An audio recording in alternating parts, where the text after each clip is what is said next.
Cuối năm 2016, Đại tá Mai Xuân Chiến tiếp nhận được một thông tin vô cùng quý giá từ kiến trúc sư Nguyễn Xuân Thắng ở thành phố Hồ Chí Minh, và thông tin bắt đầu bằng một bức ảnh chụp sân bay Biên Hòa năm 1968. Bức ảnh này do kiến trúc sư Nguyễn Xuân Thắng sưu tầm trên Internet và đăng trên website panoramio.com từ rất lâu. Hơn 10 năm qua, bức ảnh vẫn nằm đó không có gì đặc biệt. Cho đến đầu năm 2016, cựu chiến binh Bob Conner vào bình luận phía dưới bức ảnh ấy. Như bạn thấy ở bên trên bức ảnh, nơi con đường ngoặt sang phải, giao lộ đó là nơi đội cảnh vệ số 3 giữ bong ke đồi số 10. Một trận đánh quan trọng đã diễn ra ở đây vào đầu cuộc tổng tấn công Tết Mậu Thân năm 1968. Lính Việt Cộng hy sinh ở đó được chôn trong một mộ tập thể ở cuối đường băng. Từ tháng 11 năm 1967 đến tháng 3 năm 1968, tôi có làm việc ca đêm trên đỉnh tháp nước, ký hiệu là Delta 18, gần BX. Tôi có thể nhìn thấy các vệt sáng của đạn rocket và pháo cối khi cuộc tấn công bắt đầu. Còi báo động đã bị tắt khiến những ai lúc đó đang ngủ chỉ có khoảng 7 giây để thức dậy và chạy đến bong ke gần nhất.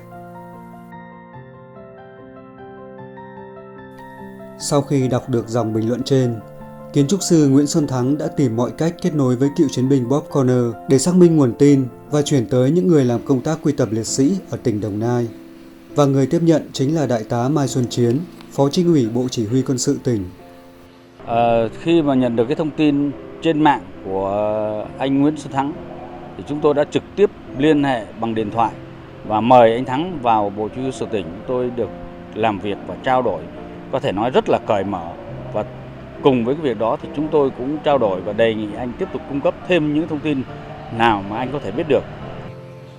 Ngay khi tiếp nhận được thông tin, Đại tá Mai Xuân Chiến đã trực tiếp trò chuyện với Bob Conner để củng cố nguồn tin. Bob Conner cho biết, ông nhớ vị trí đào hố chôn diễn ra trong 2 ngày mùng 2 và mùng 3 tháng 1 năm 1968. Tuy nhiên, khi chôn cất các bộ đội Việt Nam, ông không có mặt. Để củng cố thêm dữ liệu, Đại tá Mai Xuân Chiến cũng đã nhờ Bob Conner liên hệ mạng lưới cựu chiến binh Mỹ từng tham chiến tại Việt Nam để hỗ trợ xác minh chính xác vị trí ngôi mộ tập thể trong sân bay Biên Hòa. My name is Bob Conner, and I was stationed at the Ben Hoa Air Base in Vietnam from April 67 till April 1968. Though the war in Vietnam, we still all had our reasons and our loss of sacrifice for our countries. They deserve to be respected and remembered.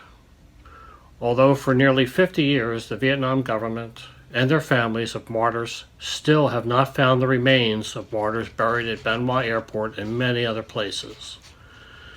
We have been sympathetic and share the pain of loss with their families and the Vietnam government.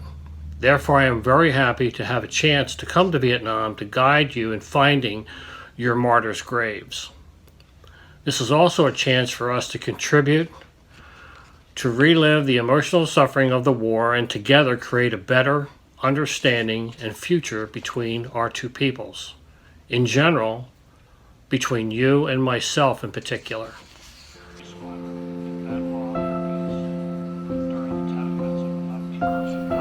Ngay sau khi nói chuyện với Đại tá Mai Xuân Chiến, Bob Conner đã kết nối được với chỉ huy cũ của ông là Đại tá Martin E. Stonis. Thời kỳ tham chiến ở Việt Nam, Martin là chỉ huy sân bay Biên Hòa và mang quân hàm đại úy. Martin cũng là người chứng kiến đầy đủ quá trình chôn cất bộ đội Việt Nam ở đây. Sau rất nhiều cuộc hội thảo gặp gỡ nhân chứng, củng cố nguồn tin, cuối cùng Bộ Chỉ huy Quân sự tỉnh Đồng Nai đã có đủ căn cứ để tin tưởng những thông tin phía các cựu binh Mỹ cung cấp, nên đã đề xuất cấp trên mời Bob Conner và Martin Stonis sang Đồng Nai, Việt Nam. Trên thực tế, để có thể mời các cựu chiến binh Mỹ từng tham chiến ở Việt Nam quay lại hỗ trợ không hề đơn giản. Các thủ tục sẽ rất phức tạp và mất nhiều thời gian. Tuy nhiên, với khao khát và sự tâm huyết của người làm công tác tìm kiếm hài cốt liệt sĩ, Đại tá Mai Xuân Chiến cùng các bên đã vượt qua những trở ngại về thủ tục, khoảng cách địa lý và cả vấn đề sức khỏe, quyết tâm phải thực hiện bằng được công việc ý nghĩa này. Tháng 3 năm 2017, hai cựu chiến binh Mỹ là Bob Conner và Martin E. Stonis đã sang Việt Nam theo lời mời của tỉnh Đồng Nai và ngay lập tức xuống hiện trường để tìm kiếm ngôi mộ. Sau gần 2 tháng tìm kiếm, Bộ Chỉ huy Quân sự tỉnh Đồng Nai đã tìm thấy ngôi mộ tập thể của bộ đội Việt Nam trong khuôn viên sân bay Biên Hòa. Theo danh sách thì hố chôn tập thể này có 150 liệt sĩ, nhưng khi cất bốc đã không đếm được số lượng bởi có rất nhiều hài cốt liệt sĩ đã bị phân hủy, hòa lẫn vào đất. Nhiều vật dụng của các chiến sĩ cũng đã được tìm thấy như cặp nhẫn bằng vỏ đạn, dép nhựa, bi đồng đựng nước, bật lửa, thắt lưng, mảnh vải dù, vân vân. Lễ truy điệu và an táng các liệt sĩ được tỉnh Đồng Nai tổ chức long trọng với sự tham gia của nhiều đồng chí lãnh đạo cao cấp cùng các cán bộ cách mạng lão thành qua các thời kỳ. Tỉnh Đồng Nai cũng đã mời 66 thân nhân liệt sĩ và 46 cựu chiến binh từng chiến đấu trong chiến dịch mùa xuân 1968 tại Biên Hòa đến dự lễ an táng và truy điệu các liệt sĩ. Tất cả các anh được an táng trong một ngôi mộ chung, dù tên tuổi của các anh đã không xác định được chính xác, nhưng tên các anh đã hóa thành tên đất nước. Đó là hình tượng đẹp nhất của chiến sĩ giải phóng quân.